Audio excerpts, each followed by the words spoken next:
See. To ask a question for Coach DeBoer, please use the raise hand function.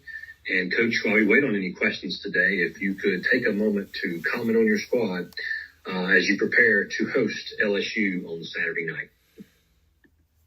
Yeah, sure. Just having this bye week was good for us, and just in a lot of ways.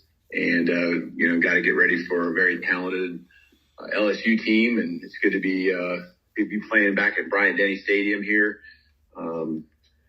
We just, I guess I'd say we need to have our fan base as loud as ever.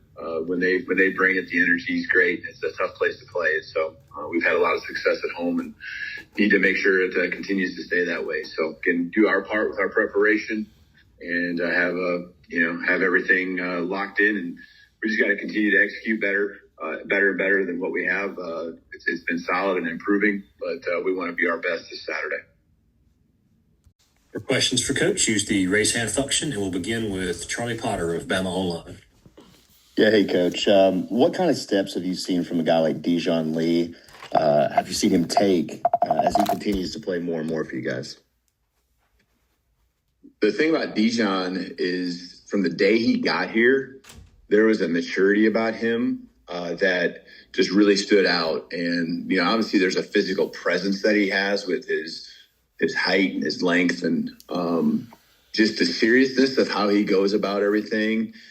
He was, I don't want to say years ahead, but it was different than, what you'd expect with an incoming freshman. So I think he's built on that, and he's just, he's human. So I'm sure there was a time early on where, it was probably fast, but I just think he's out there and doesn't look like a freshman in any way. And we have all the confidence in the world in him to go out there and cover and tackle.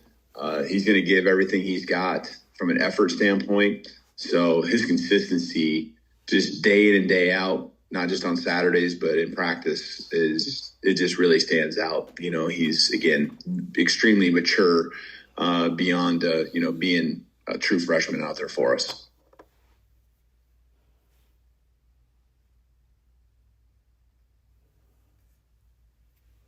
Next will be Hunter Silver of Bama Central. Yeah, Coach. Just wondering, what have you seen from Harold Perkins given his past experience against Alabama?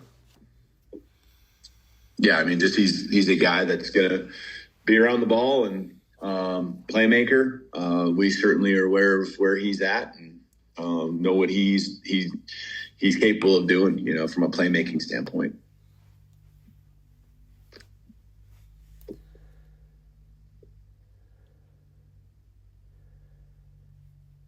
Next will be Joe Gaither of Bama Central. Hey, Coach, just want to know your thoughts on Garrett Nussmeier, maybe how he's grown from last season, and just kind of your general scouting report on LSU quarterback Garrett Nussmeier. Thanks. Yeah, I think he continues to take the steps. I just seen from last year to this year, just the consistency, and I think he takes care of the ball much better this year, and has another level of command.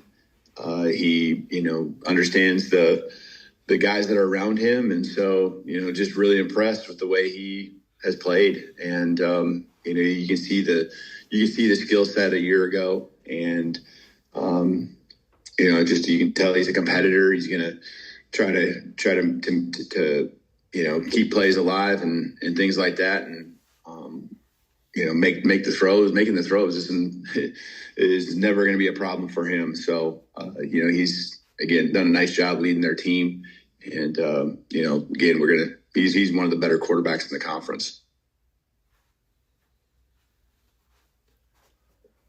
Next will be Steve Moulton of WZZN. Hey, Coach, always appreciate the time. Hope you're doing well today, sir. Thanks, Steve. Given the combinations that we've seen along the offensive line, be it due to injuries or whatnot, where do you think the O-line is right now heading into this LSU game, Coach? I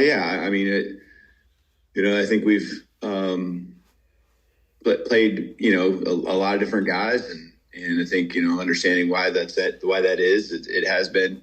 Well, there's guys that are dinged up, and then that led to competition.